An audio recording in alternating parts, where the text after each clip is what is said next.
বলেছেন, হে দুনিয়ার মানুষ তোমরা শুনে রেখে দাও, আমি আল্লাহ তোমাদেরকে জানিয়ে দিলাম জিন শয়তান থেকে বাঁচার জন্য নবী হাদিস শরীফের ভিতরে জানিয়েছেন, আউযু বিল্লাহি মিনাশ শাইতানির রাজিম, তোমরা পড়ে নাও, জিন শয়তানের উৎপাত থেকে আমার আল্লাহ তোমাদের হেফাজত করে নেবেন। সুবহানাল্লাহ। ও আল্লাহর বান্দা, প্রসঙ্গ ক্ষেত্রে আরো দুটো একটি কথা আমি আপনাকে শুনিয়ে দেই।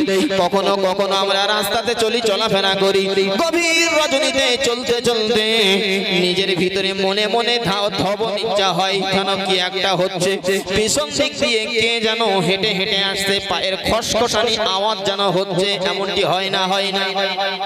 কখনো কখনো ঘরে একা একা শুয়ে আছি, জানালার ফাঁকা দিয়ে সমসমানি আওয়াজ যেন হাসির আওয়াজ শোনা যায়, এরকম হয় না? কখনো একা একা বসে আছি, মনটা আমার অন্যদিকে চলে গিয়েছে, চক্করে পড়ে শয়তানের ধোঁকায় পড়ে কল্পনার জগতে চলে গিয়েছি, কি যেন কোথায় করছি, নিজের কাছে যেন নিজে নাই, পাশের মানুষে কথা বললেও যেন কথা কানের ভিতরে যায় না, এমনটি হয় না? নবী আমার শিখিয়েছে, এই সমস্ত শয়তানি থেকে বাঁচার জন্য আমি আল্লাহর নবী তোমাদেরকে জানিয়ে দিলাম, তোমরা আউযু বিল্লাহি মিনাশ শাইতানির রাজিম পড়ে নাও, আমার আল্লাহ তাহলে এই সমস্ত শয়তানের জিন শয়তানের হাত থেকে আউযু বিল্লাহি মিনাশ শাইতানির রাজিম পড়ার বরকতে আমার আল্লাহ তোমাদের হেফাজত করে নেবেন। সুবহানাল্লাহ। আরেকটা কথা বলে দেই এই ব্যাপারে, দেখেন টয়লেট সেফটির জন্য ঘরে বানাই সবাই, সে আমি হোক আপনি হন যেই হন না কেন, প্রায় বাড়িতে এখন হয়, এটি জায়েজ আছে, সমস্যা নেই। তবে মসজিদে যেতে গেলে কোন পা দিতে হয় আগে একবার বলেন দেখি, কেউ ডান পা। সুবহানাল্লাহ। একটু সবাই মিলে বলেন সুবহানাল্লাহ।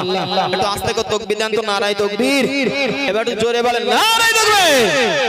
মাশাআল্লাহ। মসজিদে যেতে গেলে ডান পা, বাথরুমে যেতে গেলে কোন পা দেবেন আগে? সুবহানাল্লাহ, সুবহানাল্লাহ। মসজিদে যেতে গেলে একটা দোয়া আছে, আল্লাহুম্মা আফতাহলি আবওয়াবা রাহমাতিক। বাহ, আলহামদুলিল্লাহ, আপনি খুব ভালো শিখেছেন।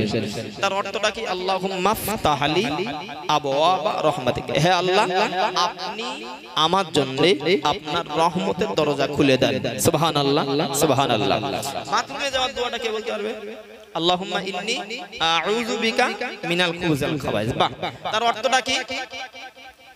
হে আল্লাহ আমি আপনার কাছ থেকে সাহায্য প্রার্থনা করছি যে দুষ্টু জিনের ক্ষতি থেকে আপনি আমার হেফাজত করুন। আচ্ছা, মসজিদে যাওয়ার সময় জিনের হাত থেকে বাঁচার জন্য দোয়া চাওয়া হয়েছে? মসজিদে যাওয়ার সময় চাওয়া হয়নি, রহমত চাওয়া হয়েছে। বাট বাথরুমে যাওয়ার সময় জিনের ক্ষতি থেকে আল্লাহর কাছে সাহায্য চাওয়া হয়েছে, প্রার্থনা করা হয়েছে। তাহলে মসজিদে গেলে জিনের ভয় নেই, রহমত পাওয়া যাবে, তাই রহমত চাওয়া হয়েছে। আর নবী শিখিয়েছেন বাথরুমে যাওয়ার সময় তোমরা শয়তানের বা জিনের ক্ষতি থেকে আল্লাহর কাছে পানাহ চাও। তার মানে এই সমস্ত নোংরা জায়গায় নোংরা জিনরা থাকে। কথা ক্লিয়ার? এবার আপনি ঘরের সঙ্গে রেখেছেন সেফটি বা সুবিধার জন্য আপন জায়গায়, জায়েজ আছে, নাজায়েজ প্রমাণ করানো যাবে না। তবে আপনি বলেন রাসূল বলেছেন মানে এই সমস্ত জায়গায় তাহলে দুষ্টু জিন থাকে। এখন মিনিমাম যদি ওটা না বলতে পারি, আউযু বিল্লাহি মিনাশ শাইতানির রাজিমটাও যদি পড়ে না যায়, তাহলে জিনের দৃষ্টি জিনের ক্ষতি আমাদের উপরে হবে না? বলে তাহলে অন্তত যত ওয়াজ শুনেছেন আজকে এটা শিখে বাড়ি যান।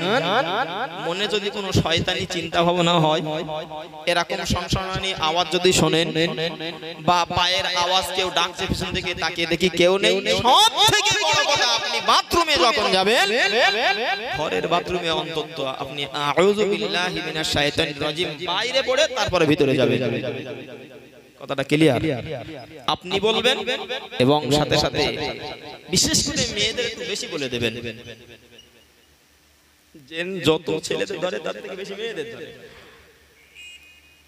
বাচ্চাদের বলে দেবেন, অন্তত এটা যেন আমল করে। আল্লাহ যেন আমাদের কবুল করেন। সবাই বলেন আল্লাহুম্মা আমিন। আল্লাহ বান্দা শরীরকে দিন মহান রব্বুল আলামিন আল্লাহ কোরআন শরীফের ভিতরে তিনি একাধিক একাধিক কথার ভিতরে আমি আপনাকে কয়েকটি কথা বলেছি। এক নম্বরে আমি আপনাকে বলেছি যে জায়গায় কোরআন তেলাওয়াত করা হয়, কোরআনের মজলিস হয়, এই জায়গায় আল্লাহর রহমত অবতীর্ণ হয়। আমি আরেকটা আয়াত পড়ে আপনাকে বুঝিয়েছি যে জায়গায় যখন তোমরা কোরআন পড়ো শয়তানের হাত থেকে আল্লাহর কাছে তোমরা পানাহ চেয়ে নাও। আল্লাহর বান্দা শুনে রেখে দিন। এবার আমি আপনাকে ওই কথাটি আরো একটু বোঝাই যে কথাটাই আল্লাহ বলেছেন এই জায়গায় আল্লাহর রহমত অবতীর্ণ হয়। বিশ্বনবী মুহাম্মদুর রাসূলুল্লাহ সাল্লাল্লাহু আলাইহি ওয়াসাল্লাম একদিন মসজিদ নববীতে বসেছিলেন। আল্লাহর নবী প্রতিদিন সকালবেলা ফজরের নামাজ আদায় করে ও জায়গায় তিনি বসে যেতেন। সাহাবীদের নিয়ে নবী আমার ডাক দিয়ে বলতেন, কে কি স্বপ্ন দেখেছো আমার সঙ্গে বলো। নবীর সঙ্গে সাহাবীরা স্বপ্নের কথা বলতেন, নবী আমার স্বপ্নের ব্যাখ্যা করে দিতেন। তমনটি একদিন একজন সাহাবী নাম উসাইদ বিন হুসাইর রাদিয়াল্লাহু আনহু নবীর দরবারে চলে এসেছেন। আল্লাহর নবীকে ডাক দিয়ে বললেন, ইয়া রাসূলুল্লাহ, ইয়া হাবিবাল্লাহ, গতকাল রাতে অবাক করা এক বাস্তব দৃশ্য হয়ে গিয়েছে। আমি আপনার কাছে জানতে এসেছি গতকাল রাত্রিতে আমি আমার ঘরে বসে বসে আল্লাহর কোরআন তেলাওয়াত করেছিলাম। কোরআন যখন তেলাওয়াত করেছিলাম আমি লক্ষ্য করে দেখি আমার মাথার উপরে একটা সামিয়ানা টাঙানো হয়েছে। একটু মন খুলে বলেন সুবহানাল্লাহ। দুই নম্বরে সাহাবী ডাক দিয়ে বললেন, ইয়া রাসূলুল্লাহ, ইয়া হাবিবাল্লাহ, আমি আরো লক্ষ্য করে দেখি আমার মাথার উপরে সামিয়ানার নিচে বড় বড় বাল্ব লাইট গুলো জ্বলছে। ইয়া রাসূলুল্লাহ, তিন নম্বরে আমি আপনাকে জানাই আমি যখন কোরআন তেলাওয়াত করেছিলাম আমার কোরআন তেলাওয়াত যখন জারি থাকছিল, চালু ছিল, ওই সময় আমার পাশে একটা গোয়াল ছিল, ওই গোয়ালে কিছু ঘোড়া ছিল। আমার কোরআন চালু যখন ছিল, কোরআন যখন তেলাওয়াত করেছিলাম তখন গোয়ালের ঘোড়াগুলো লাফালাফি করেছিল। আর গোয়ালের ঘোড়া লাফালাফি দেখে আমার কোরআন তেলাওয়াত আমি বন্ধ করে দিচ্ছিলাম। গোয়ালের ঘোড়াটা দাঁড়িয়ে যাচ্ছিল, আমি আবার কোরআন তেলাওয়াত করেছিলাম। গোয়ালের ঘোড়া আবার লাফালাফি করেছিল, আবার বন্ধ করে দিচ্ছিলাম, আবার গোয়ালের ঘোড়াটা দাঁড়িয়ে যাচ্ছিল। ইয়া রাসূলুল্লাহ, আমি খেয়াল করে দেখি তার পাশে আমার একটা ছেলেকে শোয়ানো আছে। আমি ভয় করেছিলাম আমার ঘোড়াটা লাফালাফি করতে করতে আমার ছেলের গায়ের উপরে পা উঠিয়ে মারিয়ে দেয় নাকি, এই চিন্তা করে এই ভয় করে আমি কোরআন তেলাওয়াতটা বন্ধ করে দিয়েছিলাম। ইয়া রাসূলুল্লাহ, তাই আপনার কাছে জানতে এসেছি সকাল বেলায় মাথার উপরে সামিয়ানা টাঙানো হয়েছিল, ওই সামিয়ানা কোথাকার সামিয়ানা, কে টাঙিয়েছে? ওই সামিয়ানার নিচেই বড় লাইট গুলো জ্বলছিল, কে দিয়েছে ওই লাইট, কিসের লাইট জানতে চাই। তিন নম্বরে আপনার কাছে আমার প্রশ্ন, ইয়া রাসূলুল্লাহ, যখন আমি কোরআন তেলাওয়াত করেছিলাম গোয়ালের ঘোড়া কেন লাফালাফি করেছিল? যখন বন্ধ করে দিচ্ছিলাম তখন কেন আবার ঘোড়াটি দাঁড়িয়ে যাচ্ছিল? ইয়া রাসূলুল্লাহ, দয়া করে জানিয়ে দিন। এটা বলো স্বপ্নের কথা না, বলো একেবারেই বাস্তব। সাহাবী বললেন, ইয়া রাসূলুল্লাহ, ঘটেছে কাল রাতে। সামিয়ানা বা কোথা থেকে আসলো, তার নিচে লাইট বা জ্বলছিল, কে কোথা থেকে জ্বালিয়েছে? আর কোরআন যখন পড়ছিলাম তখন ঘোড়াটি লাফাচ্ছিল, বন্ধ করলে কেন দাঁড়িয়ে যাচ্ছিল? আল্লাহ বান্দা শুনে রেখে দিন, বিশ্বনবী মুহাম্মদুর রাসূলুল্লাহ সাল্লাল্লাহু আলাইহি ওয়াসাল্লাম ডাক দিয়ে সাহাবীকে বললেন, ও বাবা সাহাবী, ও সাইদ বিন হুসাইর, তুমি শুনে রেখে দাও, আমি নবী তোমাকে জানিয়ে দিলাম তুমি যখন কোরআন তেলাওয়াত করেছিলে আমার আল্লাহ তোমার কোরআন তেলাওয়াতটা কবুল করে নিয়েছিল। একটু মন খুলে বলেন সুবহানাল্লাহ। আমার আল্লাহর কাছে এত পছন্দনীয় হয়েছিল, আমার আল্লাহ ওই যে আগের আয়াতটা স্মরণ করেন, ইদা কুরিয়াল কুরআনু ফাসতামিউ লাহু ওয়া আনসিতু লাআল্লাকুম তুরহামুন, যখন যে জায়গায় কোরআন তেলাওয়াত করা হয় আল্লাহর রহমত অবতীর্ণ হয়। আমার আল্লাহর নবী জানিয়েছেন, সাহাবী, তোমার কোরআন তেলাওয়াতটা আমার আল্লাহর কাছে এত পছন্দনীয় হয়েছিল, আমার আল্লাহ তোমার মাথার উপরে তার রহমতের সামিয়ানা টাঙিয়েছিলেন। আর একটু মন খুলে বলেন সুবহানাল্লাহ। আল্লাহ বান্দা শুনে রেখে দিন, নবী আমার আবার ডাক দিয়ে বলেছিলেন, ও আমার সাহাবী, তুমি শুনে রেখে দাও, আমি নবী তোমাকে জানিয়ে দিলাম তোমার মাথার উপরে সামিয়ানার নিচে যে লাইট গুলো জ্বলছিল ও লাইট গুলো দুনিয়ার কোনো বাল্ব না, লাইট না। আমি নবী তোমাকে জানিয়ে দিলাম তোমার কোরআন তেলাওয়াতটা আমার আল্লাহর কাছে এত পছন্দনীয় হয়েছিল, এত মনোনীত হয়েছিল। আমার আল্লাহর ফেরেশতারা তোমার কোরআন শোনার জন্য এই মদিনার জমিনে তোমার ঘরের সামিয়ানার নিচেই চলে এসেছিল। যে লাইট গুলো তুমি দেখেছিলে দুনিয়ার কোনো লাইট না, আমি নবী তোমাকে জানিয়ে দিলাম ওগুলো আল্লাহর ফেরেশতাদের নূরের জ্যোতি। আর একটু মন খুলে বলেন না সুবহানাল্লাহ। আল্লাহ বান্দা শুনে রেখে দিন। 3 নম্বরে নবী এমন ডাক দিয়ে বললেন ওগো আমার সাহাবী তুমি শুনে রেখে দাও, আমি নবী তোমাকে জানিয়ে দিলাম তুমি যখন কোরআন তেলাওয়াত করেছিলে গোয়ালের ঘোড়া কানা দাঁড়িয়ে যাচ্ছিল, আবার যখন কোরআন তেলাওয়াত বন্ধ করে দিয়েছিলে আবার তোমার গোয়ালের ঘোড়াটা দাঁড়িয়ে যাচ্ছিল। কারণ অন্য কিছু নাই সাহাবী, আমি নবী তোমাকে জানিয়ে দিলাম যখন তুমি কোরআন তেলাওয়াত করেছিলে আমার আল্লাহর রহমত ঝরে ঝরে পড়েছিল। তাই রহমত চতুষ্পদ প্রাণী ঘোড়া সে সহ্য করতে পারছিল না, এজন্য তোমার কোরআন যখন তেলাওয়াত হচ্ছিল রহমত হচ্ছিল সে লাফালাফি করেছিল। তুমি যখন কোরআন তেলাওয়াত বন্ধ করে দিচ্ছিলে ওই সময় রহমত ঝরা বন্ধ হয়ে যাচ্ছিল, তাই গোয়ালের ঘোড়া খানা দাঁড়িয়ে যাচ্ছিল। জোরে বলেন সুবহানাল্লাহ। হাদিসের শেষ অংশে নবী আমার সাহাবীকে ডাক দিয়ে বললেন ও আমার সাহাবী আমি নবী তোমাকে জানিয়ে দিলাম তুমি শুনে রেখে দাও ওই অবস্থায় যদি কোরআন তেলাওয়াত জারি রেখে দিতে, ওই অবস্থায় যদি কোরআন তেলাওয়াত তুমি চালিয়ে যেতে, আমি নবী আমি রাসূলুল্লাহ তোমাকে জানিয়ে দিলাম সকাল হয়ে যেত, সকাল বেলা তোমার ঘরের ধার দিয়ে মদিনার সাহাবীরা মদিনার মানুষেরা যারা হেঁটে হেঁটে যেত সকলে নিজের চামড়া চোখ দিয়ে তোমার ঘরের সামিয়ানা আল্লাহর রহমতের সামিয়ানা তারা দেখে নিত। মন খুলে বলেন না সুবহানাল্লাহ। নবী বললেন যে ওই রহমতের সামিয়ানা চামড়ার চোখ দিয়ে দেখা যেত। রাসূল কখনো কখনো এরকম কথা বলেছেন।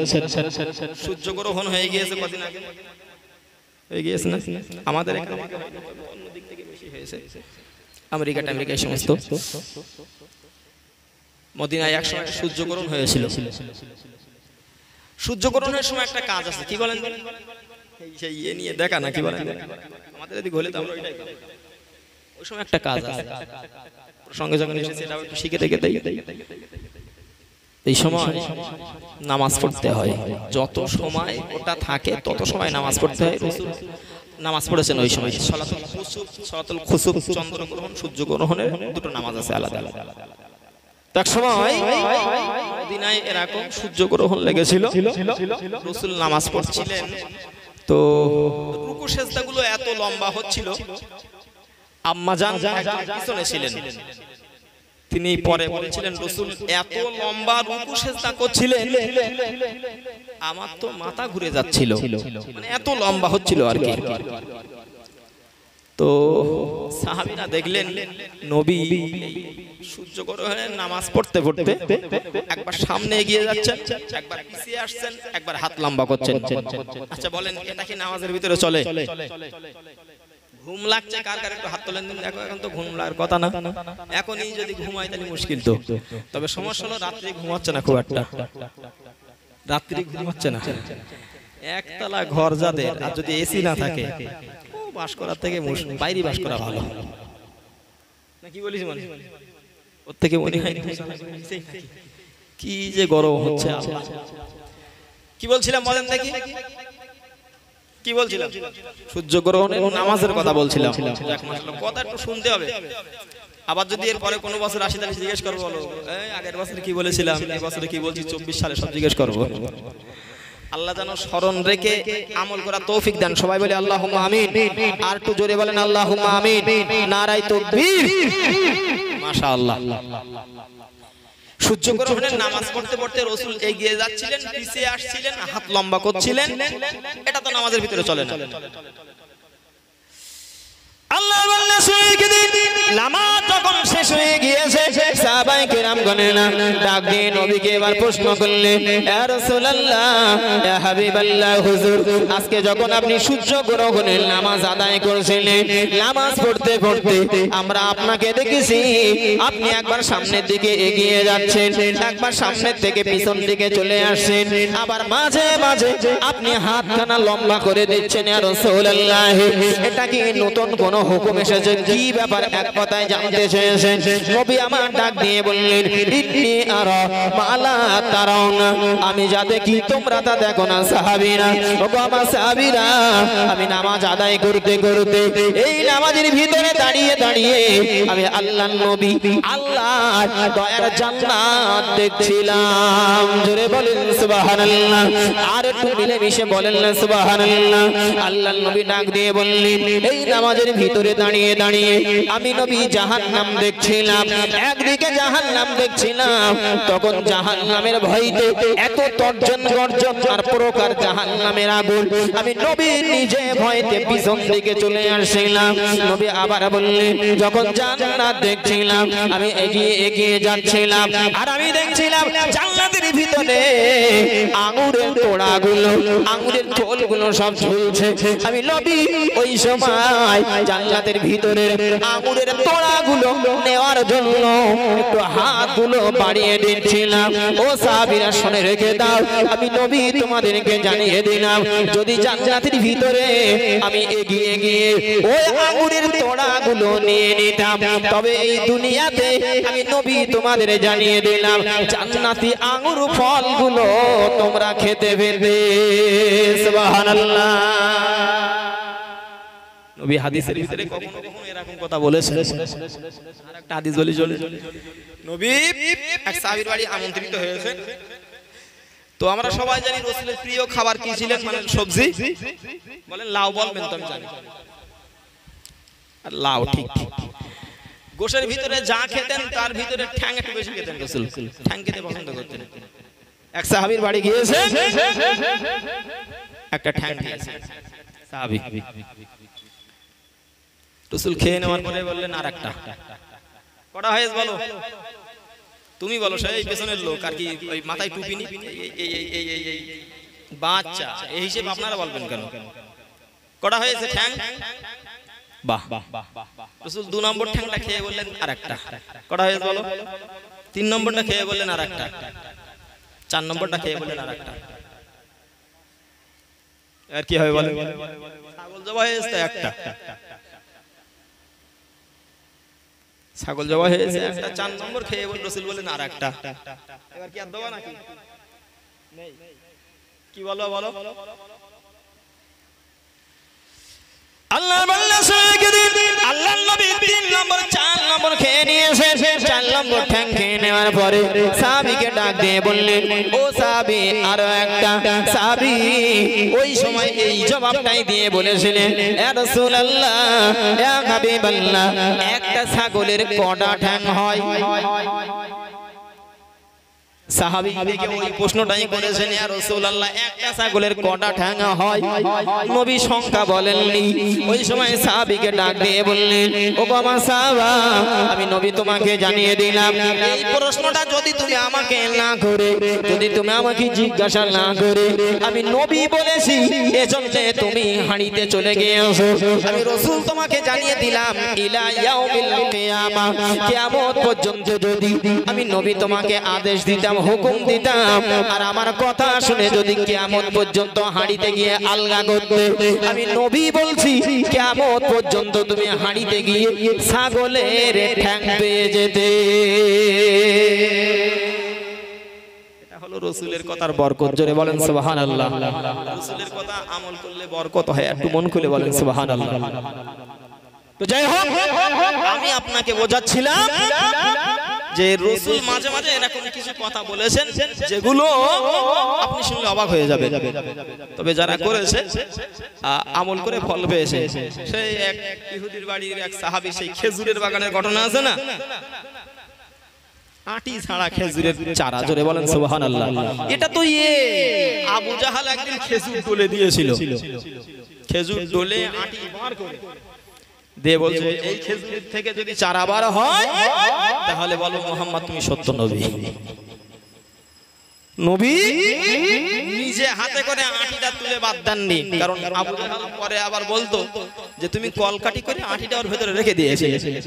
নবী বললেন আঁটিটা তুমি বার করে দাও। আবু জাহাল আঁটি বার করে দিল, দেন নিজে ডোলে তামাক ডোলা করে নবীর হাতে দিয়েছে, দিয়ে দিয়েছেন আল্লাহর উপরে ভরসা করে। আল্লাহ ওই খেজুরের শ্বাস থেকে চারা বার করে দিয়েছেন। জোরে বলেন সুবহানাল্লাহ, সুবহানাল্লাহ।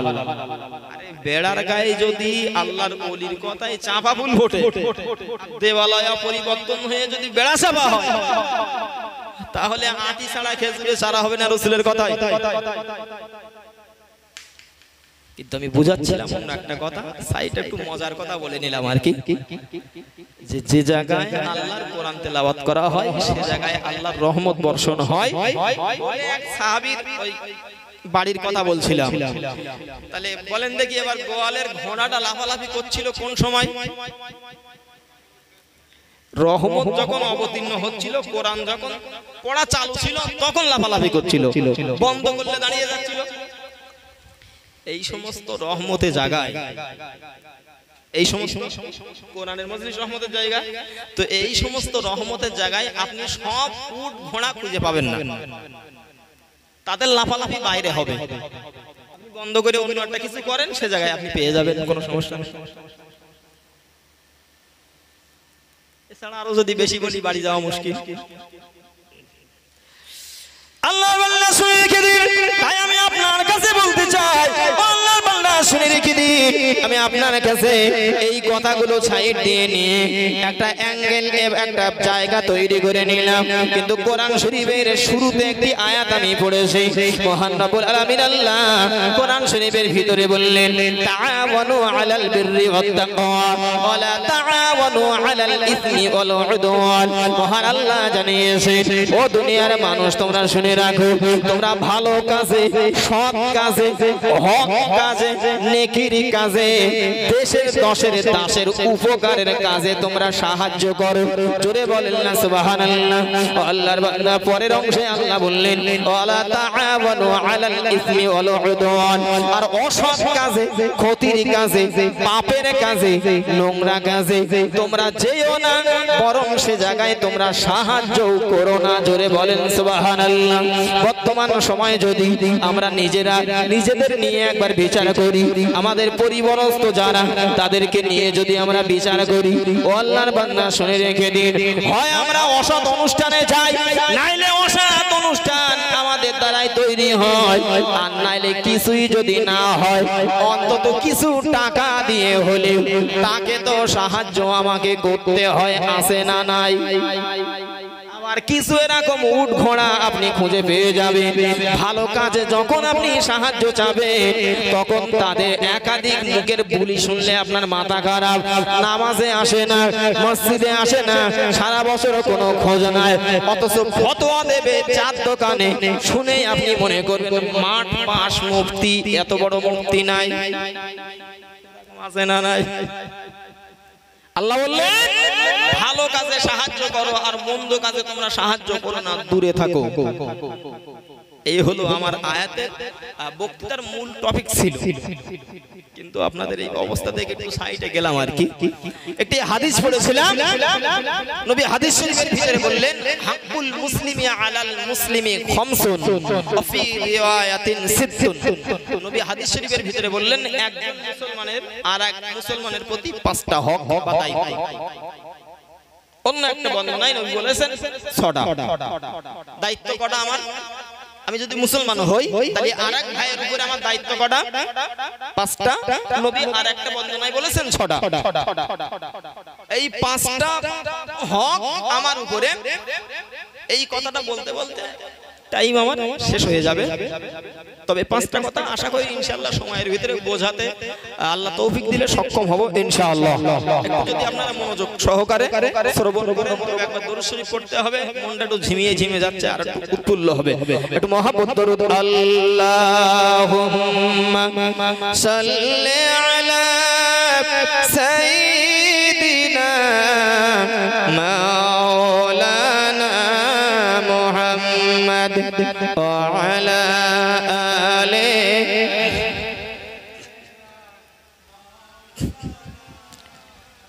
বাহ আর একটু মহব্বতে পড়ে দেখি আল্লাহুম্মা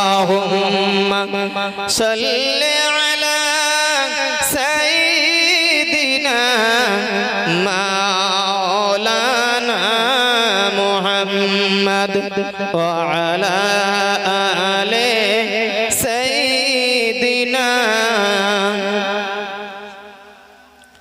সাল্লাল্লাহু আলাইহি ওয়াসাল্লাম। পাঁচটা হক বলেছি অথবা ছটা। সর্বপ্রথম রাসূল এক নম্বরে বললেন রদ্দুস সালাম। কেউ যদি সালাম দেয় তাহলে সালামের জবাব দাও, এটা তোমার উপরে হক বা দায়িত্ব। ওয়াজিব, তার মানে দায়িত্ব হয়ে যায়। সালাম রাসূল সালাম দেওয়াটা হক বলেননি, বলো সালাম দিতেই হবে এইটা হক না, সালামের জবাব দেওয়া এইটা হক। সালামের জবাব কিন্তু আপনার দিতেই হবে। নম্বরে হলো সালামের জবাব। সালাম সম্পর্কে কিছু কথা বলি। আল্লাহর বান্দা শুনে রেখে দিন, সর্বপ্রথম আমি সালাম কথা থেকে এসেছে এই কথাটি আপনার কাছে অল্প কথায় বোঝাই। বিশ্বনবী আমাদের আদি পিতা আদম আলাইহিস সালাতু সালামকে মহান আল্লাহ জান্নাতের ভিতরে সৃষ্টি করেছিলেন। জান্নাতের ভিতরে সৃষ্টি করে আমার আল্লাহ স্বল্প কথায় ফেরেশতাদের একটি দলকে লক্ষ্য করে আমার আল্লাহ সালাম শব্দটা আদম আলাইহিস সালাতু সালামকে শিখিয়েছিলেন। হে নবী আদম, তুমি যাও এই ফারিস্তা দলে ফারিস্তা মণ্ডলীদের তুমি সালাম দাও, তুমি বলবে আসসালামু আলাইকুম। তুমি যে সালাম দেওয়ার পরে যে জবাবটা তারা দেবে সেটাই হবে তোমার উম্মতের সালামের জবাব। জোরে বলেন সুবহানাল্লাহ।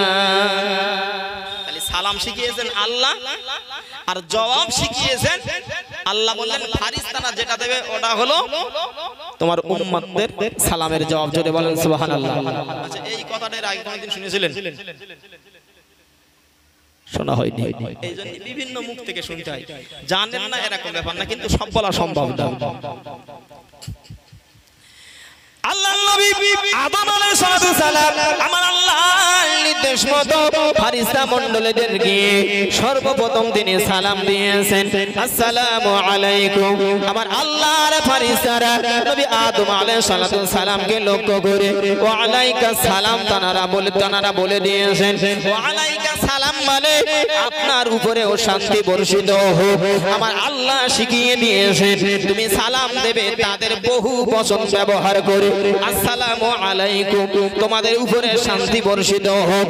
ফেরেশতারা নবী আদমকে দেখলেন একা, এজন্য ওয়া আলাইকা সালাম, তোমার উপরেও শান্তি বর্ষিত হোক বললেন।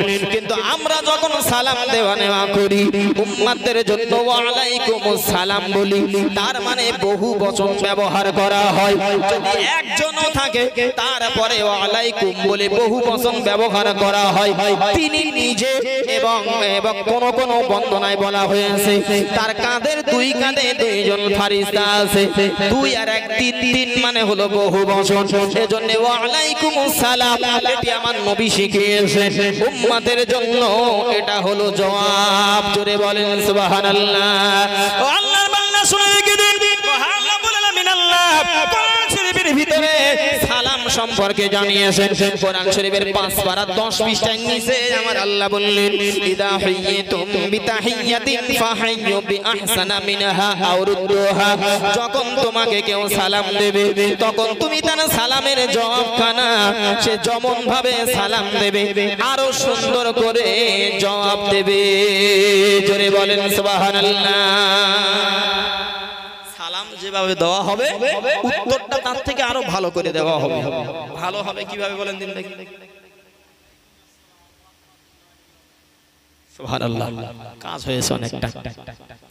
নবী আমার শিখিয়েছেন যখন তোমাকে কেউ বলবে আসসালামু আলাইকুম সে এতটুকু বলল তোমাদের উপরে আল্লাহর শান্তি বর্ষণ হোক। তোমরা ঘুরিয়ে তাকে জবাব দিতে গিয়ে হক আদায় করতে গিয়ে জবাবটা সৌন্দর্যমণ্ডিত করতে গিয়ে তুমি বলো ওয়া আলাইকুমুস সালাম ওয়া রাহমাতুল্লাহ, তোমাদের উপরে আল্লাহর পক্ষ থেকে সালাম বর্ষিত হোক, শান্তি বর্ষিত হোক, ওয়া রাহমাতুল্লাহ এবং আল্লাহর রহমত বর্ষিত হোক। জোরে বলুন সুবহানাল্লাহ। তাহলে একটা শব্দ বেড়েছে না বাড়েনি? একটা শব্দ বেড়েছে মানে আমার আল্লাহ এই শব্দের জন্য প্রতিটি অক্ষরে 10টা করে নেকি দিয়ে দেবেন। জোরে বলেন সুবহানাল্লাহ। নবী আমার শিখিয়েছেন যদি তোমাকে কেউ সালাম দেওয়ার সময় আসসালামু আলাইকুম ওয়া রাহমাতুল্লাহ বলে, তাহলে তুমি জবাব দিতে গিয়ে জবাবটা সুন্দর করতে গিয়ে বলো ওয়া আলাইকুমুস সালাম ওয়া রাহমাতুল্লাহি ওয়া বারাকাতুহু। আরো একটা শব্দ তুমি বাড়িয়ে বলো, তাহলে আমি আল্লাহর নবী তোমাদের জানিয়ে দিলাম তাদের সালামের জবাবটা শব্দ বেড়েছে মানে সৌন্দর্য হয়েছে। সুবহানাল্লাহ। সালামের জবাব কি হবে? ওয়া আলাইকুমুস সালাম। কি হবে? ওয়া আলাইকুমুস কুমুস ওয়া আলাইকুমুস কয় সময় কি বলেছি বলেন? ওয়া আলাইকুমুস সালাম। ঠিক আছে না? বেশি অংশ আমরা ওয়া আলাইকুম আসসালাম বলি, এরকমই হয় আর কি, স্বাভাবিক। তো সালামটা তো শুদ্ধ। সালামের আরেকটা সবথেকে বড় ভুল বলে দেই, হাদিস থেকে বলছি। আম্মা জান আয়েশা বললেন কিছু ব্যক্তি একদিন নবীর দরবারে এসেছিল, তারা মুসলমান না, নন মুসলিম, ইহুদি খ্রিস্টান ইত্যাদি। তারা এসে বলল আসসালামু আলাইকুম।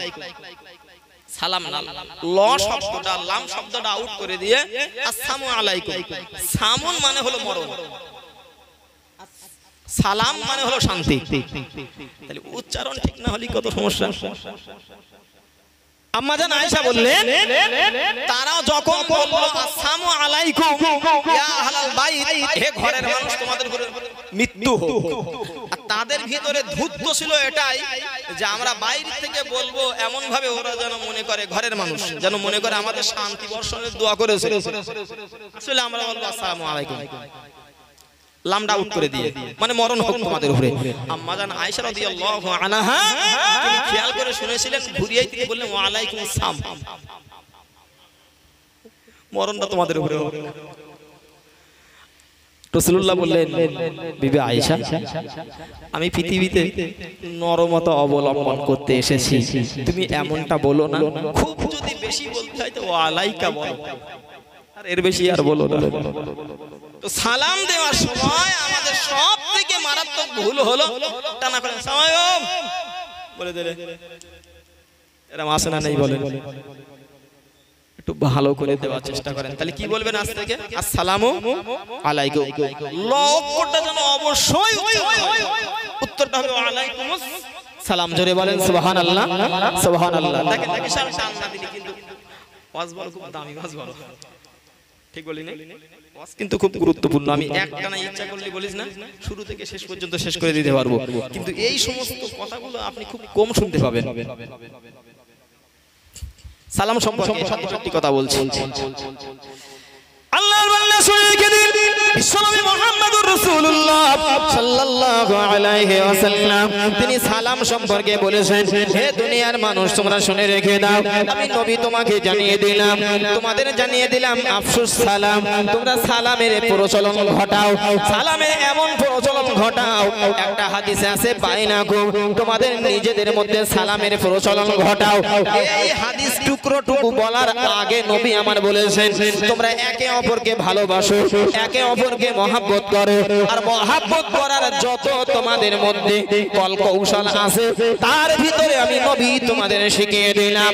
তোমরা মহব্বত যদি পয়দা করতে যাও আফসুস সালাম বাইনাকুম, তোমরা নিজেদের ভিতরে একে অপরে সালাম দাও। জোরে বলেন সুবহানাল্লাহ।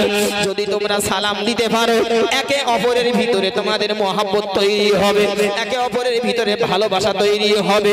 ও পুরুষ মানুষ তুমি বাইরে আসো, নবী আমাদের শিখিয়েছে বাইরে থেকে তুমি ঘরের দরজায় এসো, ঘরের দরজায় এসে তুমি আগে বাইরে থেকে সালাম দাও আসসালামু আলাইকুম বলে, বাইরে থেকে তুমি আওয়াজ দেবে।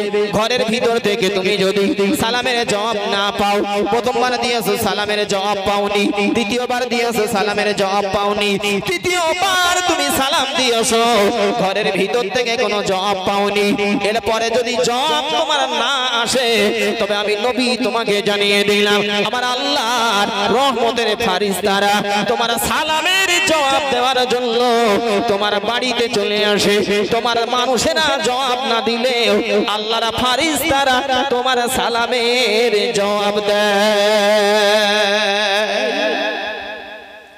তাহলে এই ওসিলায় ঘুরিয়ে বোঝা যায় নবী শিখিয়েছেন, মানে আমার ঘরে অন্তত সালাম দেওয়ার ওসিলায় আল্লাহর রহমতের ফেরেশতা পাঠান যে জবাবটা গিয়ে দিয়ে এসো।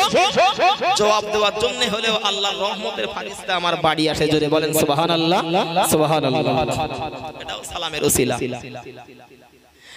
আল্লাহর বান্দা শুনে গেলেন, শুধু তাই নয় গো, বিশ্বনবী মুহাম্মদুর রাসূলুল্লাহ শুধু জীবিতদের ভিতরে সালামের কথা বলেছেন তাই নয় গো, আল্লাহর বান্দা শুনে গেলেন হাদিস শরীফের ভিতরে নবী আমার শিখিয়েছেন, হে দুনিয়ার মানুষ আমি নবী তোমাদেরকে শিখিয়ে দিলাম, তোমরা জেনে রেখে দাও আমরা যেটা জানি, আমরা যেটা করি, আমরা যখন কবরে যাই, কবরে গিয়ে আমরা কবরের মানুষদের বলি না আসসালামু আলাইকুম ইয়া আহলাল কুবুর ইয়াগফিরুল্লাহু লানা ওয়া লাকুম আনতুম সালাফুনা ওয়া নাহনু বিল আসার। এই দোয়াটি আমরা বলি না আমার নবী শিখিয়ে রেখে দিয়েছেন, আমার আল্লাহর নবী শিখিয়েছেন। আমরা গিয়ে বলি আসসালামু আলাইকুম, শান্তি বর্ষিত হোক তোমাদের উপরে, ইয়া আহলাল কুবুর, হে কবরবাসী, ইয়াগফিরুল্লাহু লানা ওয়া লাকুম, আল্লাহ তোমাদের এবং আমাদের যেন ক্ষমা করে দেন, আনতুম সালাফুনা, তোমরা আমাদের অগ্রণী, ওয়া নাহনু বিল আসার, আর আমরা তোমাদের পদাঙ্ক অনুসারী। নিচের কথাগুলো আপন জায়গায়, তবে নবী আমার সালাম শিখিয়েছেন অন্তত জীবিত মানুষেরা মৃত ব্যক্তিদের উপরেও তোমরা সালাম দাও। সুবহানাল্লাহ। সালামটা একটা বড় দোয়া। কিছু আপনি না করতে পারলে এই দোয়াটা যদি আপনি কারোর সামনে দাঁড়িয়ে করেন, তাহলে অন্তত সে স্যাটিসফাই হয়ে যাবে যে এই মানুষটা আমার উপরে আল্লাহর কাছে শান্তির কামনা করেছে, এটাই তো ভালো। আল্লাহর বান্দা শুনে গেলেন, আরো একটা হাদিস আমি আপনাকে শোনাই। বিশ্বনবী মুহাম্মদুর রাসূলুল্লাহ সাল্লাল্লাহু আলাইহি ওয়াসাল্লাম আরো একটা হাদিসে তিনি জানিয়েছেন, ইযা মারারতুম আনিল মাকবারাতি ফাসাল্লিমু আলাইহিম, আও কামা ক্বালান নবী সাল্লাল্লাহু আলাইহি ওয়াসাল্লাম। নবী আমার জানিয়েছেন, ইযা মারারতুম আনিল মাকবারাতি, যখন তোমরা কবরের ধার দিয়ে হেঁটে হেঁটে যাবে, কবরের ধার দিয়ে যখন তোমরা যাবে, আমি নবী তোমাদের শিখিয়ে দিলাম ফাসাল্লিমু আলাইহিম, তোমরা কবরের মানুষদের জন্য একটুখানি সালাম দিয়ে যাও। সুবহানাল্লাহ। আর একটু মন খুলে বলেন না সুবহানাল্লাহ। আল্লাহ বান্দা শুনে রেখে দিন, নবী আমার শিখিয়েছেন, হে দুনিয়ার মানুষ আমি আল্লাহর নবী তোমাকে জানিয়ে দিলাম, তোমরা সালামের প্রচলন ঘটাও, আফসুস সালাম, তোমরা সালামের ব্যাপকভাবে প্রচলন ঘটাও।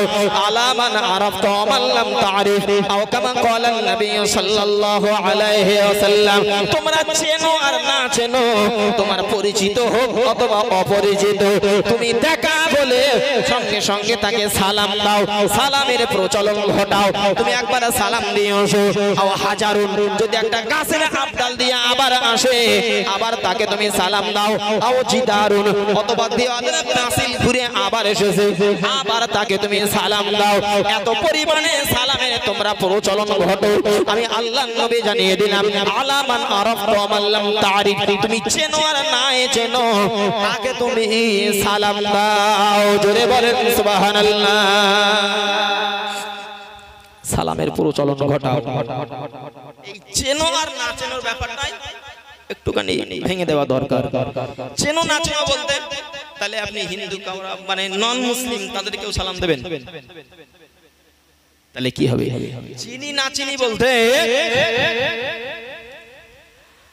ইমাম সাহেবকে আমি চিনি, আপনাকে চিনি মুখ চেনা মতো ভালোই, আর যত মানুষ সবাইকে আমি চিনি না। তবে এ জায়গায় আছে মানে লেবাস পোশাক দেখে তো আমি এটা বিশ্বাস এবং শিওর যে মুসলমান, বাট চিনি না।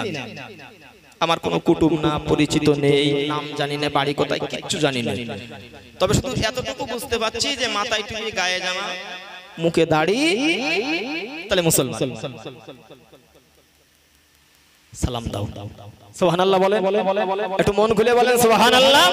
আর যেই তুমি সালাম দেবে, আমি আপনাকে বলে দিচ্ছি, প্রতিদিন আপনি একটা মানুষকে দেখে সালাম দেবেন, এই মানুষটার সঙ্গে একদিন ভালো সম্পর্ক তৈরি হয়ে যাবে। জোরে বলেন সুবহানাল্লাহ। মহব্বত তৈরি হবে। আল্লাহ বিশ্বনবী মুহাম্মদুর রাসূলুল্লাহ সাল্লাল্লাহু আলাইহি ওয়াসাল্লাম আরো সুন্দর কথা শিখিয়েছেন। ও দুনিয়ার মানুষ তোমরা শুনে রেখে দাও, তোমরা যখন বাড়িতে যাবে, বাড়িতে গিয়ে এমন ভাবে সালাম দেবে, সবাইকে সালাম দেবে।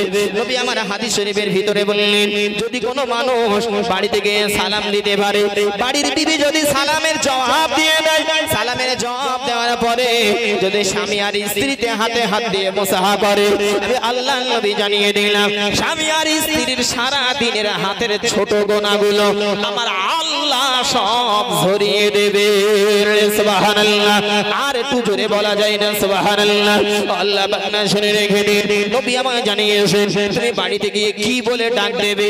তুমি আমেনা, মোমেনা, রহিমা, খাদিজা বলে ডাক দিও না গো। ও কোচিনি মা কোথায় আসো বলে ডাক দিও না গো।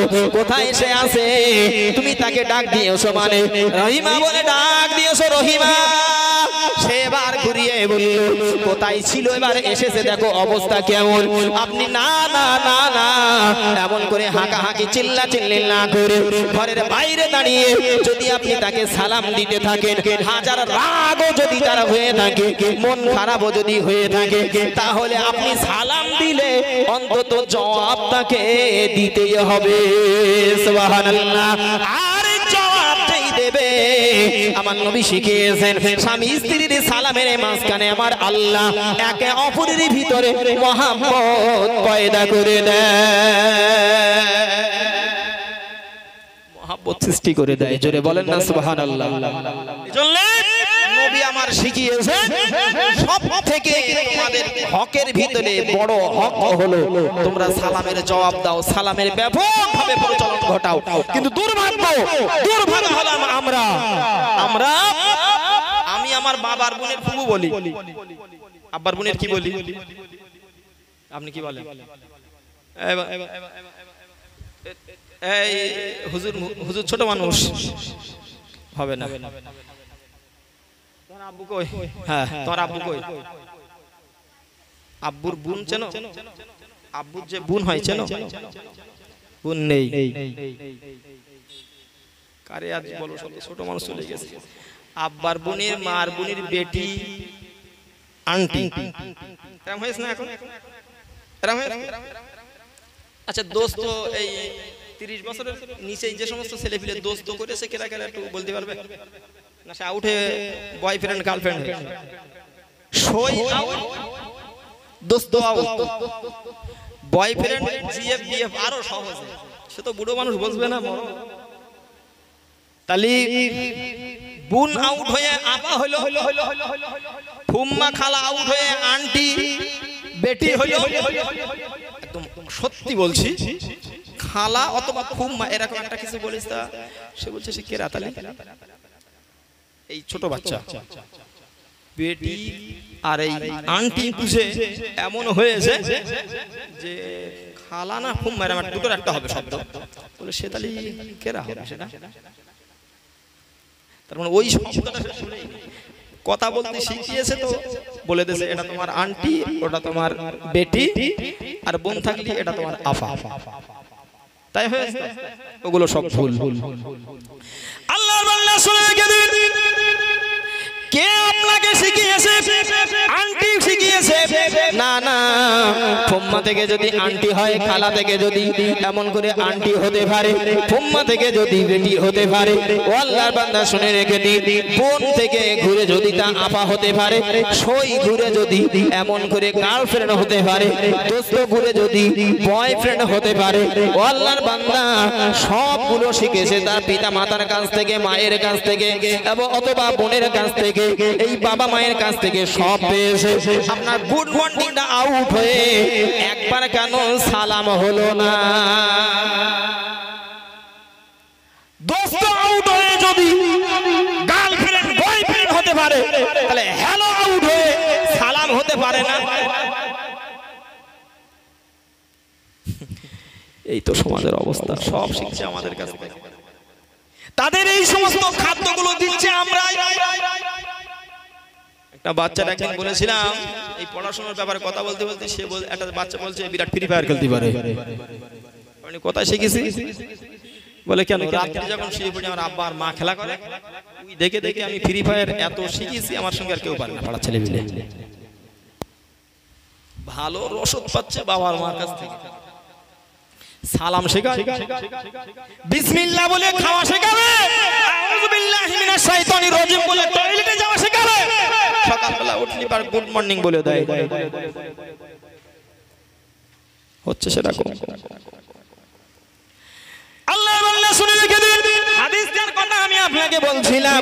এই হাদিসের ভিতরে নবী আমার 5টা হকের কথা বলেছে। সালাম সম্পর্কে কথা আমি বলেছি। এবার শেষ দাবি সালাম সম্পর্কে আপনাদের কাছে ব্যাপকভাবে সালামের প্রচলন করুন। আপনি বাড়িতে চলে যাবেন, বাড়িতে গিয়ে সালাম দেবেন। হুজুর দেখলে সালাম দেন, পীর সাহেব দেখে সালাম দেন, হাবিব সাহেব দেখলে সালাম দেন, ইমাম সাহেব দেখলে সালাম দেন। কিন্তু আপনি তো সব থেকে বেশি শান্তি কামনা করেন নিজের উপরে, নিজের ফ্যামিলির উপরে। তাহলে নিজের ফ্যামিলির উপরে যদি আপনি শান্তিকামী হয়ে থাকেন, তাহলে সালামের বেলা হুজুরকে দেন, আর বাড়িতে গিয়ে কেন অন্য কিছু বলে ডাক দিয়ে থাকেন? তাই নবী আমার শিখিয়েছেন আপনি আগে সালাম শুরু করবেন বাড়িতে গিয়ে। ও বাপ বেটাই দেখা হলে আগে সালাম দিয়ে দাও, ভাই ভাই দেখা হলে সালাম দাও, ভাই বোনি দেখা হলে সালাম দাও।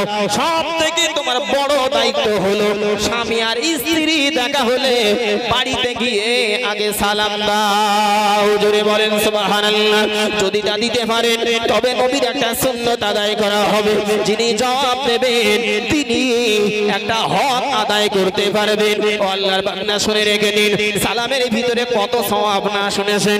আগে সালাম দিলে 90টা সওয়াব হয়, জবাব দিলে তার 10টা সওয়াব হয়। কোন হাদিসে বলা হয়েছে জবাব দিলে 40টা সওয়াব হয়।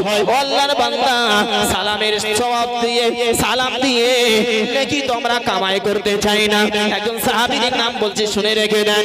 সালাম সম্পর্কে কথা আমি ছেড়ে দেব, তবে আব্দুল্লাহ বিন ওমর রাদিয়াল্লাহু আনহু তিনি ঘন ঘন বাজারে যেতেন। বাজারে গিয়ে তিনি মালপত্র ক্রয় করতেন না, তিনি বিক্রি করতেন না, দরাদরি তিনি করতেন না। তিনি প্রতিদিন বাজারে যেতেন। তবে একজন সাথী, মেশার সাথী একজন বন্ধুকে ডেকে নিয়ে যেতেন। প্রতিদিনের মতো একজন বন্ধুকে ডাক দিয়ে বললেন, চলো বন্ধু চলো, বাজারে যেতে হবে, চলো আমরা বাজারে যাব। তিনি ডাক দিয়ে বললেন, ইয়া আব্দুল্লাহ বিন ওমর, কেন আপনি বাজারে যাবেন? আপনি বাজারে গিয়ে মাল বিক্রি করেন না, কেনেন না, দরাদরিও করেন না, ফালতু কেন বাজারে যাবেন? আব্দুল্লাহ বিন ওমর এই কথাটাই বলেছিলেন।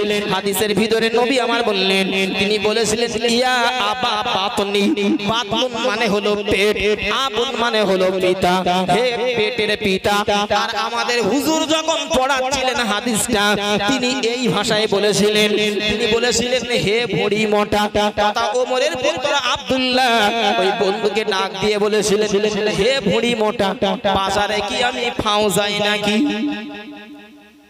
ইনি বললেন, হ্যাঁ তাই তো, আপনি কোনো মালপত্র কেনেন না, বেচেন না, এমনি জানার ঘুরে আসেন, একটু দামও তো করেন না, আপনি তো ফাউই যান।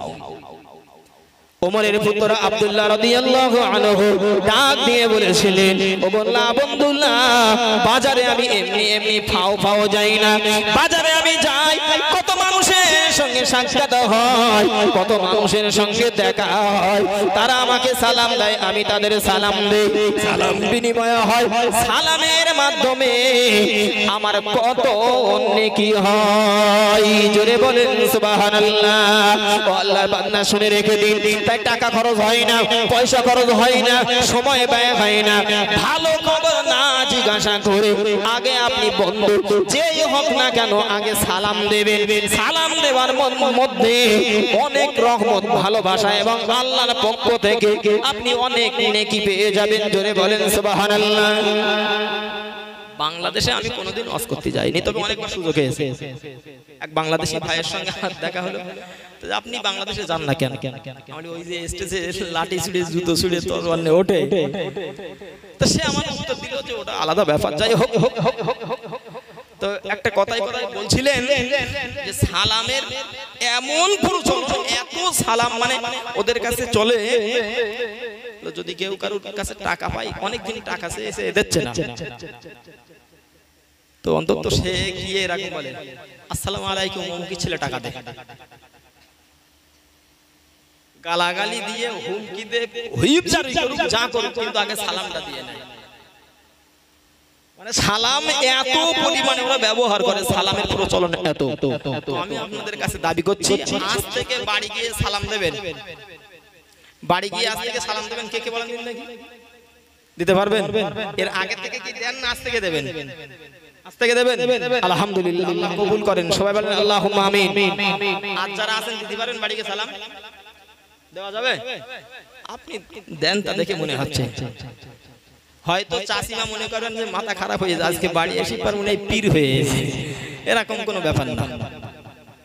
আজ থেকেই বাড়ি গিয়ে সালাম প্রথম থেকে শুরু করেন বাড়ির থেকে। এমনি হুজুর থেকে সালাম দেওয়া খুব সহজ, আমাদের সহজে কেউ ভালো কেউ জিজ্ঞেস করে না, আগে বলে আসসালামু আলাইকুম, তারপরের কথা। সালাম সম্পর্কে কত কথা বলে শেষ দাবি আপনার কাছে আজ থেকেই আপনি শুরু করুন এবং নিয়ত করুন। আপনি এই নিয়ত করার পরে যদি মরে যান এর জন্যও সওয়াব পাবেন, আর যদি সালাম দিতে পারেন সালাম দিয়ে যে নেকি আর নিয়ত করার জন্য আরেক নেকি। জোরে বলেন সুবহানাল্লাহ। ও আল্লাহ বান্দা শুনে রেখে দিন, 2 নম্বরে আমি আপনাকে বলেছি, নবী আমার বলেছেন এই হাদিসের ভিতরে 5টা হক এক মুসলমানের আরেক মুসলমানের উপরে, তার ভিতরে একটা হলো সালামের জবাব দেওয়া। 2 নম্বরে নবী আমার বললেন ওয়াইয়াদাতুল মারিজ, অসুস্থকে দেখতে যাওয়া, অসুস্থকে দেখতে যাওয়া, সেবা করা, সেবা শুশ্রূষা করা। ও আল্লাহ বান্দা শুনে রেখে দিন, এই বিষয়ে নবী আমার হাদিস শরীফের ভিতরে জানিয়েছেন। ও দুনিয়ার মানুষ তোমরা শুনে রেখে দাও, আমি নবী তোমাদের জানিয়ে দিলাম, যদি কোনো অসুস্থ ব্যক্তি তুমি দেখতে যাও, মনে করেন এই মধ্যমপুরের কোনো মানুষ কোনো অসুস্থ ব্যক্তিকে দেখার জন্য আপনি মনে করেন সেই হরিশপুরে যাবে, এখান থেকে হরিশপুরে যেতে যত সময়, আসতে যত সময়, নবী আমার মুসলিম শরীফের হাদিসের ভিতরে জানিয়েছেন এই টোটাল টাইমটা ওই মানুষটা যেন আমার আল্লাহর দয়ার জান্নাতের ভিতরে আঙ্গুর ফলগুলো পেড়ে নিচ্ছে। জোরে বলেন সুবহানাল্লাহ, আর একটু মন খুলে বলেন সুবহানাল্লাহ। আল্লাহ বান্দা শুনে রেখে দিন, অসুস্থকে দেখতে যাওয়া কত ফজিলাতের ব্যাপার। নবী আমার তিরমিজি শরীফের হাদিসে একটি হাদিসে তিনি জানিয়েছেন, হে দুনিয়ার মানুষ শুনে রেখে দাও, যখন কোন মানুষ এমন করে মানুষ অসুস্থকে দেখার জন্য বাহির হয়ে যায়, সে যখন রাস্তায় যায়, রাস্তায় সঙ্গে সঙ্গে আমার আল্লাহ একজন ফারিস্তাকে পাঠিয়ে দেন। ওই ফারিস্তা ওই মানুষটাকে ডাক দিয়ে বলে, ওগো আল্লাহর বান্দা, আপনি অসুস্থকে দেখতে যাচ্ছেন, তাই আমি আপনার জন্য সুসংবাদ দিয়ে দিলাম, আপনার এই বাড়ি থেকে বাহিরে হওয়াটা আমার আল্লাহর কাছে সফল হয়েছে। জোরে বলেন সুবহানাল্লাহ। 2 নম্বরে ওই ফারিস্তা তাকে আবার ডাক দিয়ে বলবেন, আপনার যাওয়া আসাটা আমার আল্লাহর কাছে সফল হয়েছে। শুধু তাই নয়, 3 নম্বরে ওই ফারিস্তা ওই অসুস্থ ব্যক্তিকে দেখতে যাওয়া ব্যক্তিকে ডাক দিয়ে তিনি বললেন, ও আল্লাহর বান্দা, আমার আল্লাহর পক্ষ থেকে আপনাকে সুসংবাদ দিয়ে দিলাম, আপনি যে অসুস্থকে দেখতে যাচ্ছেন এর জন্য মহান আল্লাহ আল্লাহর জান্নাতের ভিতরে স্পেশাল একটা জান্নাত বানিয়েছেন। সুবহানাল্লাহ। অসুস্থকে দেখতে যাওয়া, অভুক্তকে খাবার দেওয়া, এর ভিতরে অনেক ফজিলতের কথা বলেছে। আপনি অবাক হয়ে যাবেন সাহাবীদের কথা শুনলে। আবু তালহা রাদিয়াল্লাহু আনহু, তার একটা খেজুরের বাগান ছিল, সেই সময়ের যতজন ধনী ব্যক্তি ছিলেন তার ভিতরে তিনি একজন। খেজুরের বাগান ছিল বাইরুহা, কি বলেন বাইরুহা খেজুরের বাগান, যে বাগানটাকে নবী এত পছন্দ করতেন, রাসূল বলতেন যে আমি প্রতিদিন সকালবেলা সন্ধ্যাবেলা মানে সময় পেলে আমি বাইরুহা নামক আবু তালহার ওই বাগানে গিয়ে মিষ্টি পানি পান করতাম। জোরে বলেন সুবহানাল্লাহ। সুবহানাল্লাহ। পানি তো আর মিষ্টি হয় না, তার মানে রাসূল বুঝিয়েছেন সেখানকার পানি পান করলে আমি পরিতৃপ্ত হয়ে যেতাম। জোরে বলেন সুবহানাল্লাহ। আল্লাহর বান্দা শুনে রেখে দিন, মহান রব্বুল আলামিন আল্লাহ কোরআন শরীফের ভিতরে, কোরআন শরীফের 4 যাওয়ার পারায় একটি আয়াত অবতীর্ণ করলেন। আমার আল্লাহ বললেন লান তানালুল বিররা হাত্তা তুনফিকু মিম্মা তুহিব্বুন। কোরআন শরীফের 4 পারার প্রথম পৃষ্ঠার প্রথম লাইনে আমার আল্লাহ বললেন তোমরা তত সময় পর্যন্ত সফল কাম হতে পারো না যত সময় তোমাদের মহব্বতের জিনিসটা আল্লাহর রাস্তায় তোমরা ব্যয় না করো। এই আয়াতটি যে অবতীর্ণ হয়েছে আবু তালহা রাদিয়াল্লাহু আনহু বিশ্ব নবীর কাছে চলে এসেছে। বিশ্ব নবীর কাছে চলে এসে ডাক দিয়ে বললেন ইয়া রাসূলুল্লাহ ইয়া হাবিবাল্লাহ ইয়া রাসূলুল্লাহ আমি আবু তালহা আপনাকে জানিয়ে দিলাম আমার বাইরুহা নামক ওই যে খেজুরের বাগানটা আমার সবথেকে মহব্বতের বাগান, আমার সবথেকে ভালোবাসার বাগান। এই বাগানটা আমি জানিয়ে দিলাম লিহাজি হাজিহি লিল্লাহি আমার আল্লাহর জন্য আমি দান করে দিলাম। জোরে বলেন সুবহানাল্লাহ। নবী বললেন কেন কেন কি হয়েছে তোমার, কেন তুমি ওই বাগানটা আল্লাহর জন্য দিয়ে দিয়েছো? সাহাবী এই আয়াতটা আল্লাহকে স্মরণ করিয়ে দিয়ে বললেন আমার আল্লাহ কোরআন শরীফের ভিতরে বললেন লান তানালুল বিররা হাত্তা তুনফিকু মিম্মা তুহিব্বুন। ভালোবাসার বস্তু যত সময় আল্লাহর জন্য দান না করা হয় তত সময় কামিয়াবি সফল কামা হওয়া যায় না। তাই আমি আল্লাহর আয়াত শুনে চিন্তা করে দেখেছি আমার বাইরুহা নামক খেজুরের বাগানটা সব থেকে আমার কাছে প্রিয়। এজন্যই তো আমি আল্লাহর জন্য আমার বাইরুহা নামক বাগানটা আল্লাহর জন্য দান করে দিলাম। জোরে বলেন সুবহানাল্লাহ।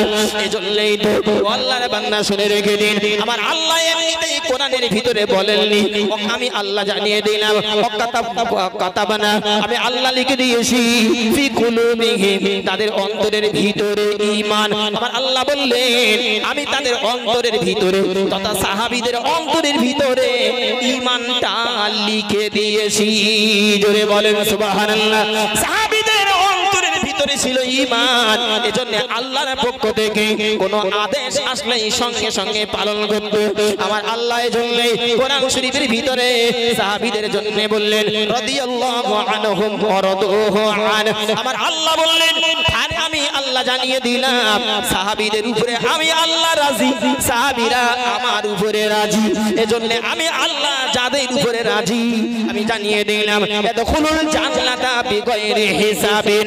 বিনা হিসাবে আল্লাহর নবী বললেন বিনা হিসাবে তারাই যাবে জান্নাতে। জোরে বলেন সুবহানাল্লাহ। আল্লাহর বান্দা শুনে রেখে দিন। শুধু তাই নয় গো নবী আমার হাদিস শরীফের ভিতরে আরো জানিয়ে দিয়েছেন যারা অসুস্থকে দেখতে যায়, অসুস্থকে সেবা করতে যায়, অভুক্তকে যারা সেবা দিতে যায় তাদের ব্যাপারে নবী আমার বলতে বলতে আরো একটি হাদিসে তিনি জানিয়েছেন যখন কোনো ব্যক্তি সকালবেলা বারো হয়ে যায়, যখন সকালবেলা বারো হলো কোনো ব্যক্তি অসুস্থকে দেখার জন্য আমার আল্লাহর ফারিস্তারা নবী বললেন আল্লাহর 70,000 রহমতের ফারিস্তারা ওই মানুষটার জন্য আল্লাহর কাছে সকাল থেকে সন্ধ্যা পর্যন্ত দোয়া চায়। জোরে বলেন সুবহানাল্লাহ। আর একটু আস্তে করে বলেন না সুবহানাল্লাহ, আর একটু মিলে মিশে বলেন সুবহানাল্লাহ। আল্লাহ বান্দা শুনে রেখে দিন নবী আমার আবার বললেন যখন কোনো ব্যক্তি অসুস্থকে দেখার জন্য, অসুস্থকে সেবা দেওয়ার জন্য সন্ধ্যাবেলা বার হয়ে যায় আমার আল্লাহর নবী বললেন আবারও আল্লাহর 70,000 ফারিস্তারা হাত্তা সুবহান আও কামা কল নবী বললেন সকাল পর্যন্ত ওই বান্দার জন্য আমার আল্লাহর ফারিস্তারা আল্লাহর কাছে দোয়া চাই। জোরে বলেন সুবহানাল্লাহ। 5টা হকের কথা বলেছি। প্রথম বলেছি সালাম, 2 নম্বরে বলেছি অসুস্থকে সেবা করা, অভুক্তকে খাবার দেওয়া। আল্লাহর বান্দা শুনে রেখে দিন আপনি অবাক হয়ে যাবেন হাদিসগুলো আমার মাথার ভিতরে গিজ গিজ গিজ গিজ করেছে। একটা বিষয়ে কত কথা আমি বলবো আল্লাহর বান্দা শুনে রেখে দিন নবী আমার হাদিস শরীফের ভিতরে জানিয়েছেন হে দুনিয়ার মানুষ তোমরা শুনে রেখে দাও আল্লাহর নবী জানিয়েছেন অসুস্থকে দেখতে যাওয়ার কত ফজিলতের কথা, অভুক্তকে খাবার দেওয়ার কত ফজিলতের কথা আল্লাহর বান্দা শুনে রেখে দিন। একটি হাদিস আমি আপনাকে শোনাই।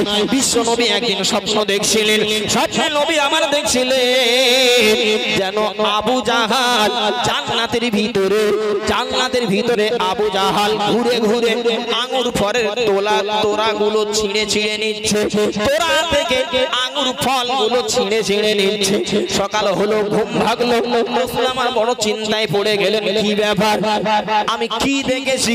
আবু জাহালের মতো একজন কুখ্যাত কাফের, আর আমি দেখেছি সে জান্নাতের ভিতরে আঙ্গুর ফলের তোড়াগুলো ছিঁড়ে ছিঁড়ে নিচ্ছে, কি ব্যাপার? বলেন দেখি, আবু জাহালের মতো ব্যক্তি যদি জান্নাতে এরকম আঙ্গুর ফলের তোড়া ছেড়ে, তাহলে আমাদের কি মনে হবে? অবাক করা কাণ্ড। রাসূল স্বপ্নের তাবির করলেন যে আবু জাহাল না, আবু জাহালের ছেলে নাম ইকরামা, ইকরামা জান্নাতি হবে। জোরে বলেন সুবহানাল্লাহ। আল্লাহ বান্দা শুনে রেখে দিন, নবী স্বপ্নে তাবির করলেন আবু জাহাল না, ইকরামা জান্নাতি হবে, ইকরামা জান্নাতি হবে। আল্লাহ বান্দা শুনে রেখে দিন, মক্কা থেকে নবী চলে যাওয়ার পরে আবার যখন মদিনায় এসেছিলেন, মক্কা থেকে চলে যাওয়ার পরে, মদিনায় চলে যাওয়ার পরে আবার যখন মক্কায় এসেছিলেন, মক্কা বিজয়ের সময় আবু জাহালের ছেলে ইকরামা চলে যাচ্ছিল। আল্লাহর বান্দা শুনে রেখে দিন, অনেক লম্বা কথা শর্টে বলছি। ইকরামা চলে এসে নবীর কাছে কলেমা পড়েছিল। জোরে বলেন সুবহানাল্লাহ। নবী আমার হাদিস শরীফের ভিতরে এজন্যই বললেন, ইয়া আইয়ুহান নাসু লা ইলাহা ইল্লাল্লাহ, হে মানব সম্প্রদায় তোমরা পড়ে নাও লা ইলাহা ইল্লাল্লাহ তুফলিহুন, তাহলে তোমরা সফল হবে। অন্য হাদিসে নবী আমার বললেন, মান ক্বালা লা ইলাহা ইল্লাল্লাহ ফাদাখালাল জান্নাহ, যে কলেমা পড়ে নেবে সে জান্নাতি হয়ে যাবে। জোরে বলেন না সুবহানাল্লাহ। ইকরামা কলেমা পড়ে নিয়েছে, আবু জাহালের ছেলে জান্নাতি হয়ে যাবে নবী ঘোষণা করে দিয়েছেন। স্বপ্নের তাবির নবী এটাই নিয়েছেন। আল্লাহর বান্দা শুনে গেলেন, ইসলামের একটি যুদ্ধ হয়েছিল, এই যুদ্ধটার নাম হলো ইয়ারমুকের যুদ্ধ। এই ইয়ারমুকের যুদ্ধ খালিদ বিন ওলীদ ছিলেন সেনাপতি। আল্লাহর বান্দা শুনে গেলেন, ইকরামাকে প্রথমে নিচের দিকে রেখে যুদ্ধ করানো হচ্ছিল। ডাক দিয়ে ইকরামা ডাক দিয়ে খালিদ বিন ওলীদ রাদিয়াল্লাহু আনহুকে বলেছিলেন, ও ভাই খালিদ বিন ওলীদ, আপনি আমাকে একটু উপরের দিকে গিয়ে যুদ্ধ করার সুযোগ করে দেন, একটু উপরে গিয়ে যুদ্ধ করার অনুমতি আপনি দেন। প্রথমবারে তিনি দিলেন না, দ্বিতীয়বার আবার অনুমতি চাইলেন, দ্বিতীয়বারেও তিনি দিলেন না। তৃতীয়বারে ওই ইকরামা আবু জাহালের ছেলে আবার ডাক দিয়ে বললেন, ও ভাই খালিদ বিন ওলীদ, আপনি আমাকে এবারের মতো দাবি মেনে একটু সামনে গিয়ে যুদ্ধ করার অনুমতি দেন, কারণ আমি ইকরামা, আমি এই যুদ্ধের ময়দান থেকে জান্নাতি ঘেরান, জান্নাতি সুবাস আমার নাকে আমি পাইতেছি। জোরে বলেন সুবহানাল্লাহ। আর একটু মন খুলে বলেন না সুবহানাল্লাহ। আল্লাহ বান্দা শুনে রেখে দিন, ইকরামার দাবিটা মেনে নিয়ে খালিদ বিন ওলীদ রাদিয়াল্লাহু আনহু তাকে সামনে যাওয়ার অনুমতি দিয়েছেন, সামনে গিয়ে যুদ্ধ করার অনুমতি দিয়ে দিয়েছেন। আল্লাহ বান্দা শুনে রেখে দিন, যুদ্ধ করতে করতে ইকরামা জমিনে তিনি পড়ে গিয়েছেন। পানি পান করানো সাহাবীরা, অসুস্থকে সেবা করা সাহাবীরা, ময়দানে সেবা করার জন্য যে সাহাবীগণ নিযুক্ত ছিলেন, দৌড়ে পানির পাত্র নিয়ে ইকরামার কাছে চলে গিয়েছেন। ইকরামা রাদিয়াল্লাহু আনহুকে ডাক দিয়ে বললেন, ও ভাই ইকরামা, বড় কষ্ট করেছে, ময়দানে আপনি পড়ে গিয়েছেন, কাফেরদের প্রহারে আপনি ময়দানে পড়ে গিয়েছেন, বড় কষ্ট আপনার হয়, আপনি একটু পানি পান করে নেন। ইকরামা রাদিয়াল্লাহু আনহু ডাক দিয়ে পানি পান করানো সাহাবীদের ডেকে বললেন, ও গো ভাইলা, আমি তো এতটা অসুস্থ হয়ে পড়িনি, না, আমার থেকে দূরে চলে যাও। ওই যে দূরে লক্ষ্য করে দেখো, আরো আমার আল্লাহর নবী আরো একজন সাহাবী পড়ে আছে, সে আমার থেকে বড় বেশি কষ্ট পায়, পানিখানা নিয়ে তার কাছে আপনারা চলে যান। পানির পাত্র নিয়ে সাহাবীরা দৌড়ে ইকরামার কাছ থেকে বিদায় নিয়ে দ্বিতীয় নম্বর সাহাবীর কাছে চলে গেলেন। পানির পাত্র নিয়ে দ্বিতীয় নম্বরে সাহাবীর কাছে যখন গিয়েছেন, ডাক দিয়ে বললেন, ভাই পানি পান করুন, বড় কষ্ট হয়। আপনি যুদ্ধ করতে গিয়ে বড় কষ্ট করেছেন ভাই, একটু পানি পান করে নেন। দ্বিতীয় নম্বর সাহাবী ডাক দিয়ে বললেন, না না না, আমি বড় কষ্ট পাই না, আমার থেকে আরো অসুস্থ, আমার থেকে বেশি কষ্ট পাই। ওই যে দূরে একজন সাহাবী পড়ে আছে, পানি খানা নিয়ে তার কাছে আপনারা চলে যান। সাহাবীরা পানির পেয়ালা নিয়ে, পানির পাত্র নিয়ে তিন নম্বর সাহাবীর কাছে যখন গিয়েছেন, 3 নম্বর সাহাবী ডাক দিয়ে বললেন, না না না, আমি পানির জন্য কষ্ট পাই না, আমি তো বড় অসুস্থ আছি, আমার থেকে বড় অসুস্থ তুমি চলে যাও। ওই যে ইকরামা পড়ে আছে, পানির পেয়ালা কানা নিয়ে ইকরামার কাছে তোমরা চলে যাও। পানির পাত্র নিয়ে পানি পান করানো সাহাবীরা পানির পাত্র নিয়ে ইকরামা রাদিয়াল্লাহু আনহুর কাছে এসে ডাক দেওয়া শুরু করেছে, ও ভাই ইকরামা, ও ভাই ইকরামা, একটু পানি পান করে নেন। না না না না, তাদের হাজার ডাকের ভরে ইকরামার ডাকের সাড়া পাই না। তার মানে ইকরামা রাদিয়াল্লাহু আনহু দুনিয়া থেকে বিদায় নিয়ে শহীদ হয়ে গিয়েছেন। সুবহানাল্লাহ। 2 নম্বরে গিয়েছেন, 2 নম্বর সাহাবীর কাছে গিয়ে ডাক দিয়েছেন। 2 নম্বর সাহাবীর ডাকের সাড়া পেলেন না। দুনিয়ার পানি পান করার আগে শহীদের পেয়ালায় চুমুর দিয়েছেন। 3 নম্বর সাহাবীর কাছে চলে গিয়েছেন। 3 নম্বর সাহাবীর ডাকের সাড়া পেলেন না। 3 নম্বর সাহাবী তিনিও দুনিয়ার পানি পান না করে শহীদের পেয়ালায় চুমুক দিয়েছে।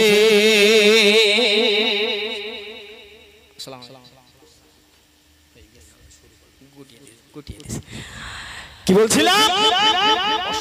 দেখতে যাওয়া, আমি সুস্থ আছি।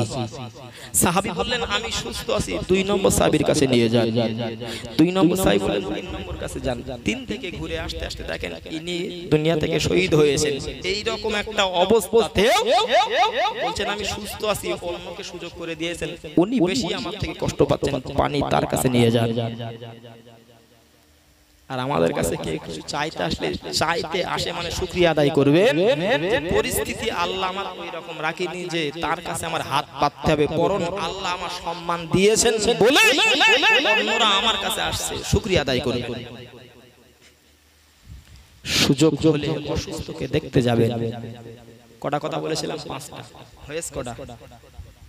2টো। রদ্দ সালাম, সালামের জবাব। 2 নম্বর হলো অসুস্থকে দেখতে যাওয়া। 3 নম্বরে বলছি জানাজা, জানাজায় হাজির হওয়া। 4 নম্বর হলো কেউ দাউদ করলি কবুল করা। 5 নম্বর হলো তাসমিতুল আতিসি, কেউ যদি হাসি হলি আলহামদুলিল্লাহ বলে, আপনি জবাবে ইয়ারহামুকাল্লাহ বলবেন। 5টা কথা। যাই হোক, আল্লাহ শোনা এবং বলার থেকে বেশি করে আমল করার তৌফিক দেন। সবাই বলি আল্লাহুম্মা আমিন। যারা দূরে আছেন একটু কাছে আসলে ভালো হয়, একটু তাকবীর দেন তো, নারায়ে তাকবীর। আর একটু জোরে দেন না, নারায়ে তাকবীর। জনাব ভাই হাসিবুর রহমান সাহেব, জনাব ভাই হাসিবুর রহমান সাহেব, নারায়ে তাকবীর। যা বলেছি আল্লাহ সকলকে বলা এবং শোনার থেকে বেশি করে যেন আমলের জিন্দেগি গড়ার তৌফিক দেন। সবাই বলে আল্লাহুম্মা আমিন। ভাষার ভুল ত্রুটি ক্ষমা চেয়ে বক্তৃতা ইতি করছি। পরবর্তী বক্তা আছেন, ঘোষক আছেন, তিনি হয়তো বলবেন, শুনবেন। আল্লাহ সকলকে কবুল করুন। সবাই বলে আল্লাহুম্মা আমিন। মহব্বতে একটু উচ্চ আওয়াজে দরুদ শরীফ পড়ি। আল্লাহুম্মা